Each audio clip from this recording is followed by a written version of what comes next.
जोंनि हारिनि सिनायथि होननानै बुङो बे मोसानायखौ बिकृति भाबै जिथु मोसानाय बेखौ जोङो मालाबाबो गनायनो हाया।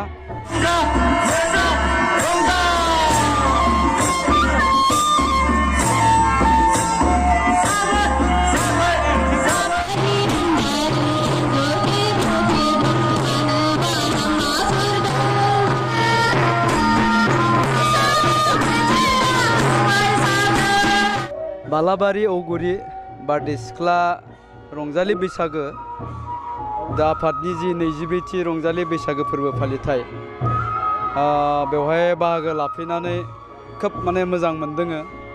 गोबां बर' लाइमोनफोरनि सेंग्रा सिख्लाफोरनि बैसागो हान्जानाय मोसानाय थारैनो जोबोर मोजां जादों।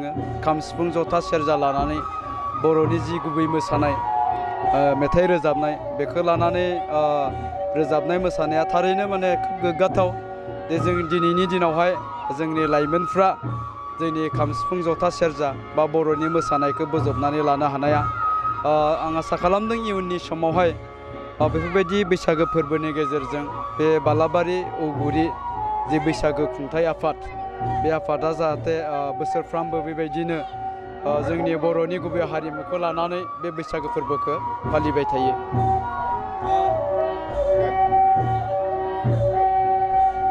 माखासे समाव जों नुनो मोनदों ससियेल मिडियायाव बर'नि जे हारिमुखौ गुबुन हारिफोरा जे भिलुलेस बायदि जे गुबुंले थासारिजों मोसानानै दिन्थिफुंनाय बे बिथिङाव हारिमुआ मा थांखि लादों? गोबां खोथा बुंबोबाय बेखौ लानानै दिनैबो बुंबावगोन। जोंनि बर'नि जिथु दामजु आरो जिथु जोंनि बर'नि मोसानाय बेवहाय जोंनि बर'नि गासै आसार खान्थि धोरोम खान्थि गासैबो हाबजोबनानै दङ जायजों जोङो जोंनि हारिनि सिनायथिखौ होनो हायो। बेफोरबायदियाव गुबुन हारिनि सोरबा मोसानायखौ जोंहा बुंनो गोनां खोथा गैया, नाथाय बेखौ नुखानानै मिथिखानानै बुजिखानानै जोंनि जिथु गुबै मोसानाय जायखौ जोंनि हारिनि सिनायथि होननानै बुङो बे मोसानायखौ बिकृति भाबै जिथु मोसानाय बेखौ जोङो मालाबाबो गनायनो हाया। आरो आंबो हारिमुनि सासे सुबुं हिसाबै सोंखारिबाय थादों। बिनि सायाव जोंनि दुलाराय बर' हारिमु आफादा मिडियानि गेजेरजों माखासे खोथा बुंबाय, आंबो बुंबाय थादों।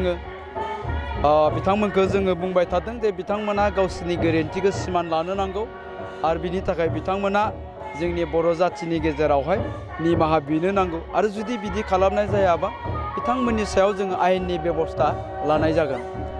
माखासे समाव नोंथांखौ नुनो मोनदों ससियेल मिडियायाव नोंथाङा बावैसो सिगाङाव जे बिसानिफ्राय ओंखारनायनि उनाव नोंथाङा जे बिसानिफ्राय बोखारजानाय माखासे सुबुंखौ बिसायाव सोफैनांगौ होननानै बेखौ लानानै गोबां दावराव सोमजिगासिनो बे बिथिङाव नोंथाङा मा बुङो? बिसानिफ्राय आं हिसाबैथ' ओंखाराखै। बिसायाव थानाय जिथु आंनि बिबान आं बिनिफ्रायसो ओंखारदों। खिन्थु आं मा हाबाफारि लानाय जादों?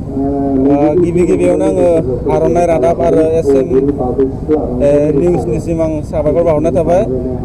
जोंहा दिनै सानसेनि हाबाफारि लानानै बालाबारि औगुरि बारदै सिख्ला रंजालि बैसागु आफादनि जा खुंगा 22थि जे बैसागु फोरबोआव जोंहा गिबियावनो हाबाफारि हिसाबै दङमोन जोंहा माराथन खारनाय आरो दिरुं बोनाय बादायलायनाय हौवासाफोरनि हिन्जावसाफोरनि आरो सावगारि बादायलायनाय बेफोरबो जोंहा मोजाङैनो जोबनानै थाङो। आरो जोंहा गाहाय आलासि महरै गेवलां मेलाव नुजाथिफैयोमोन मानगोनां बर' सावथुन मुलुगनि फावखुंगुर मानगोनां मुस्रि फैलाजि बरगयारि बिथां सारा आरो लोगोसे जोंहा बैसागु थिलि बेखेवनाय हाबाफारियाव जोंहा आलासि लिंनानै लाबोनाय जादोंमोन। बिथांमोना एसे उसुबिदानि थाखाय फैनो हादिया आरो जोंहा बे जोंनि दिनैनि बे गेवलां मेलनि थाखाय मेल बेखेवगिरि हिसाबै जोंहा आलासि लिंनाय जादोंमोन। बिथाङाबो एसे उसुबिदानि थाखाय फैनो हादिया। जियानो जाया मानो आं बिथांमोननि जे फैनो हायैनि थाखाय आं बिथांमोनखौ साबायखर बावहरो। बिथांमोना बिराद उसुबिदानि थाखाय फैनो हायैखौ जोंनो बिथांमोना फोरमायहरदों। दा जोंहा मोनाबिलि हारिमु बिलिफां आयदायाव जोंहा बाहागो लाफैगोन उदालगुरि जिल्लानि मिस इलिसा बर' बिथाङा बाहागो लाफैगोन मेथाइ खनफैगोन दा जोंहा मोनाबिलि हारिमु बिलिफां आयदाखौ दान्दिसेनि उनावनो जोंहा बेखेवनाय जागोन जाहाथे गासिबो बालाबारि उगुरि बा गरेस्वर ओनसोलनि रायजो राजा बिथांमोना लैहोर फैनानै बे जोंनि बे मोनाबिलि हारिमु बिलिफां आयदाखौ रंगिना संगिना खालामनायजों गेजेरजों रंजाफैयो बेखौनो आं मिजिंथिनानै जोंनि बानजाय आफादनि जानानै आं गुरै खावलायना थाबाय।